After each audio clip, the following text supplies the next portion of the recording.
Oh great, it's you again, and you're still whatever that UGC amalgamation is. What's with the fishing rod anyway? You better not be here to waste our time, so whatever you're here for, make it quick. I brought a fishing rod with me and I was wondering if any one of you would like to go fishing together. Fishing. Right. It's about those RNG games, isn't it?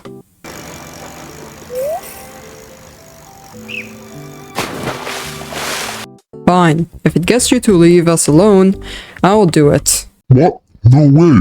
Those games are all boring. It's just click, wait, repeat. I'd rather stand here and do nothing.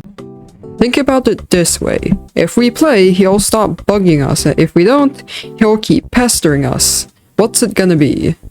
Ugh, fine. But this better be quick. I've got other things I want to get back to. Yay, we're going gambling. Come on guys, what are you waiting for?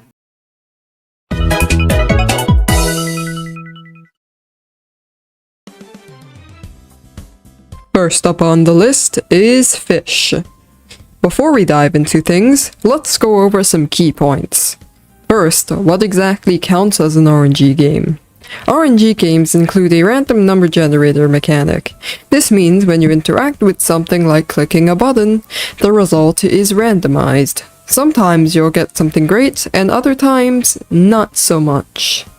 Most RNG games make the common outcomes more frequent, creating a sense of progression. Players are encouraged to keep playing, aiming to unlock these rare rewards. Once they do, the cycle continues, with the promise of even rarer items in reach. Now that you understand the basics of RNG games, let's see what this particular game, Fisch, has to offer. This game combines elements of fishing simulator with soulless RNG mechanics. Imagine blending the two. That's essentially what you get here. At its core, it is a fairly typical fishing game. You catch fish, sell them, use the earnings to buy better rods, complete quests, and repeat. There's more to the game, of course, but detailing everything would take all day. One notable aspect is the fishing minigame, which is surprisingly similar to Stardew Valley's fishing mechanics. While that's an interesting touch, the gameplay itself feels fun at first, but becomes repetitive over time, a common trait of RNG games. On the plus side, this game isn't overloaded with monetization schemes or designed purely to turn a profit, unlike many other RNG-based games. However, I did encounter a bizarre bug while fishing. I was suddenly teleported into the sea, the gameplay froze, and then I just died. Not much more to say about this one. Let's move on and see what the next game has in store.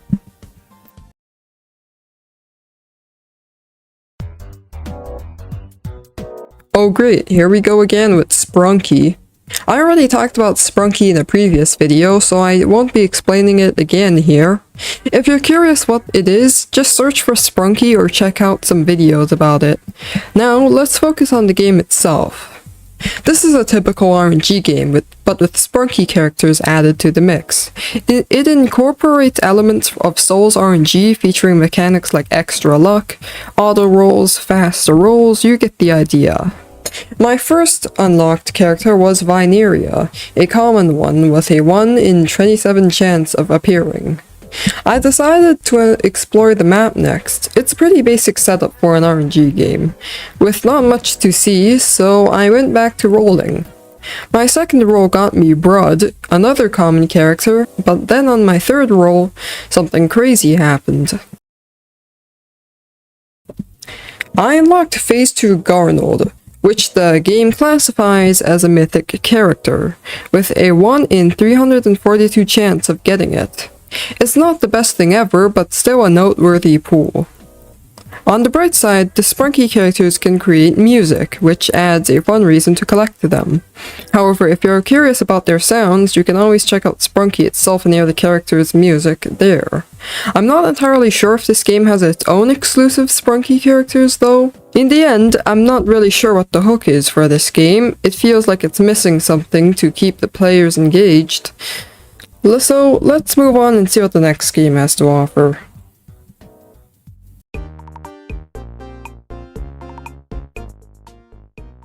As the title suggests, this is an RNG game inspired by the popular mobile game Brawl Stars. I used to play Brawl Stars back then, so I'm fairly familiar with it. Although I haven't played in a while, I've kept up with the game for a bit. This game follows the standard RNG formula: interact with something like clicking a button and see what you get. Here, the rewards are Brawl Stars characters. However, I'm not exactly sure what purpose these characters serve in the game. It just displays the character, and that's about it. I could dive into the monetization, but we've already discussed that kind of thing countless times before. Instead, let's focus on something different: the battle system. I decided to give it a try and see what it was all about. Unfortunately, the ranked queuing system takes an absurd amount of time. As much as I wanted to check out the feature, I wasn't willing to wait all day for a match. Not much else to say about this one, so let's move on and see what the next game has to offer.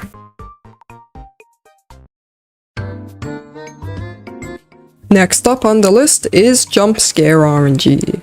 In this game, you collect characters and use... Wait, a literal frying pan to jump scare people? That's certainly an interesting mechanic. Surprisingly, on my second roll, I managed to unlock the Scary Face character, a rare pool with a 1 in 32,000 chance of appearing. Landing that on my second roll was incredibly lucky. With my newfound character, I went around smacking people with the frying pan, and honestly, it was pretty hilarious. The game also features a shop where you can purchase different weapons, so you're not limited to just the frying pan. To my surprise, I actually enjoyed this one. Initially, I had low expectations due to Shin Sonic being on the thumbnail, but the game exceeded them. Most RNG games tend to rehash elements from Souls RNG, but this one stands out by being a bit more creative with its ideas. If the developers put in more effort, this could evolve into a genuinely cool RNG game. That's all I have to say about this one. Let's see what the next game has in store.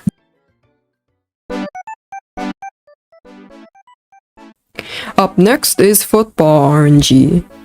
This one is quite similar to Brawl Stars RNG with its focus on collecting characters to use in battle.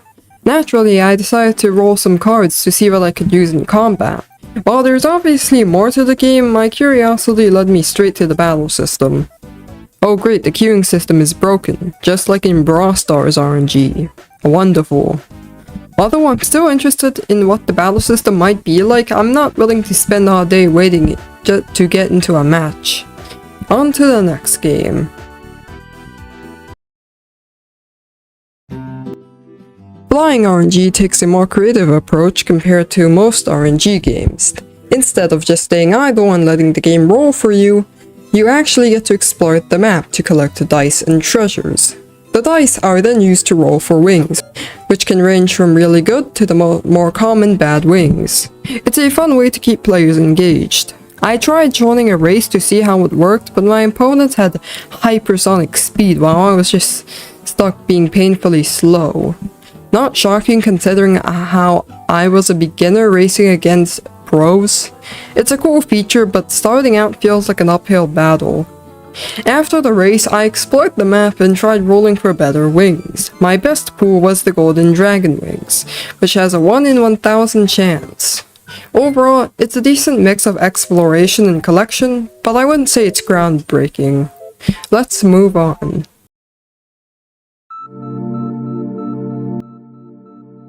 Well, we've reached the end.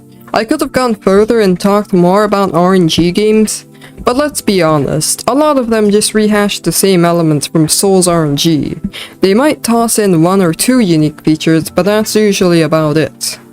That said, some RNG games manage to creatively expand on the concept. Jumpscare RNG is a good example of that. And while there are good RNG games out there, like Fisch, but they're not necessarily groundbreaking. Fisch wasn't bad, not the best, but certainly better than those RNG games made solely to turn a profit. So, are Roblox's RNG games worth playing? For the most part, no. Many of them are blatant copies of Souls RNG created just to make money. However, not all RNG games are like that.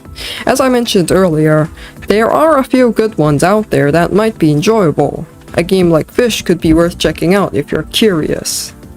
But overall, I think it's safe to say that most RNG games aren't worth your time. With all that said, thank you all for watching, and I will see you all next time.